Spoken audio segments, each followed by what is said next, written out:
हजुर नमस्कार, म राजेन्द्र भुषाल र हाल म आफ्नो विजयादशमी 2072लाई मनाउनको लागि नेपालमा आइरहेको छु छुट्टीमा। र यस नेपालमा भएको मौकामा म तपाईहरु समक्ष प्रस्तुत हुन सकिनँ, किनकि नेपालको नेट, नेपालको वाइफाई तपाईलाई थाहै छ।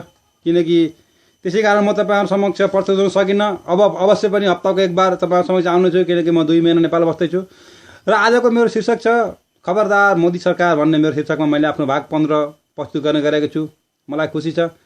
र नेपालको संविधानमाथि भारतीय नजरको विरुद्धमा मैले आफ्नो भाग 15 तपाईहरु समक्ष राख्दैछु। तर दुःखको कुरा, म एउटा नेपाली हुँ, मैले नेपालको मातृभाषा बोल्नुपर्छ। तर यस परिप्रेक्ष्यमा आएर यो मोदी सरकारलाई, यो पहिरो सरकारलाई सुनाउनको लागि मैले आफ्नो भाषण, आफ्नो कविता थोरै हिन्दीमा र थोरै नेपालीमा प्रस्तुत गरेको छु। तपाईहरुलाई कस्तो लाग्छ मलाई सुधार्ने मौका दिनु होला।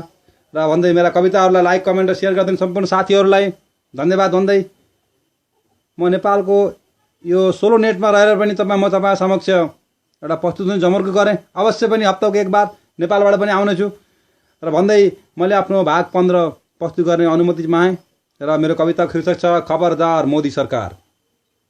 आपकी जनता बिहार में जाके वोट देते हैं, आपकी जनता बिहार में जाके वोट देते हैं। नेपाल में आते हैं तो नेपाल का नागरिकता लेते हैं, नेपाल में आते हैं तो नेपाल की नागरिकता लेते हैं। भारत से आए कितना भिखारी को नेपाली लोग खाना खिलाते हैं, भारत से आए कितना भिखारी को नेपाली लोग खाना खिलाते हैं। आपके लोग तो सिर्फ कबाड़ी वाले, टमाटर वाले बोल के गली गली में चिल्लाते हैं।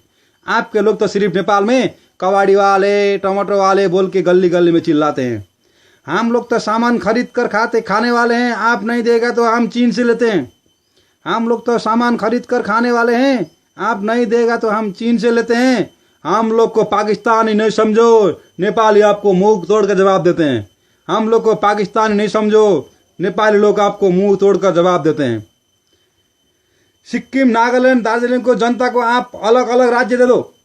सिक्किम, नागालैंड, दार्जिलिंग की जनता को आप अलग अलग राज्य दे दो।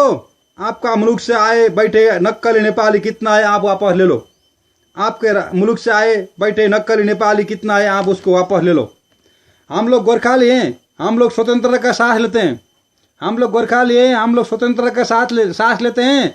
अगर नेपाल की तरफ बुरी नज़र लगाते हैं तो आपका नज़र निकाल देते हैं। अगर नेपाल की तरफ बुरी नज़र लगाते हैं तो आपका नज़र निकाल देते हैं। नेपाल भारत के बॉर्डर में तैनात सेना तुरंत हटा दीजिए। नेपाल भारत के बॉर्डर में तैनात सेना तुरंत हटा दीजिए। गोरखा सैनिक जो भारत में है उसे वापस पठा दीजिए। गोरखा सैनिक जो भारत में है उसे वापस पठा दीजिए। हमारा गोरखा सैनिक तुरंत देश में वापस आइए। हमारा गोरखा सैनिक तुरंत देश में वापस आइए। अब लड़ाई करेंगे भारत से, हमसे लुटा हुआ राज्य हमको वापस चाहिए। अब लड़ाई करेंगे भारत से, हमसे लुटा हुआ राज्य हमें वापस चाहिए। हम लोग गोरखा है, शरीर में एक बूंद रगत रहते तक लड़ेंगे। हम लोग गोरखा है, शरीर में एक बूंद रगत रहते तक लड़ेंगे। भारतीय विस्तारवाद को हम हमेशा विरोध करेंगे। भारतीय विस्तारवाद को हम हमेशा विरोध करेंगे। अगर आप बॉर्डर सील कर देंगे तो हम दूसरे मुल्क से सामान मंगा देंगे।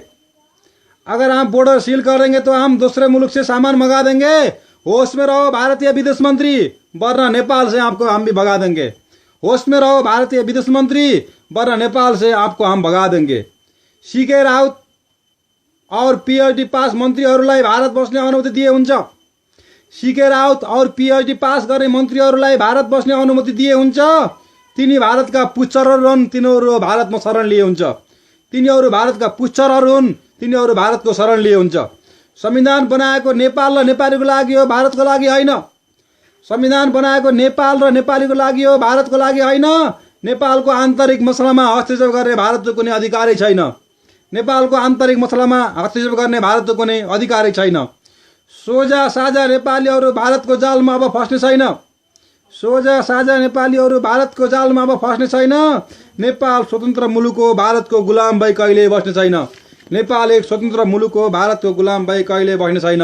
हस्त नमस्कार हजुर। किनकि यो मेरो हिन्दीमा थियो, सायद तपाईहरुले बुझ्न के गर्नुभयो, सायद बुझिदिनु भएको होला। कस्तो लाग्यो, किनकि यो मेरो हिन्दीमा पहिलो पटक थियो है। सायद मिल्यो होला नमिल्यो होला। आफ्नो लाइक कमेन्टहरू राम्रो छ भने लाइक कमेन्ट गरिदिनु होला, शेयर पनि गरिदिनु होला। किनकि मैले आफ्नो भाग 16 चाँडै नै तपाईहरु समक्ष ल्याउँदैछु भन्दै मेरो भाग 15 समाप्त गरेर अनुमति चाहे। धन्यवाद।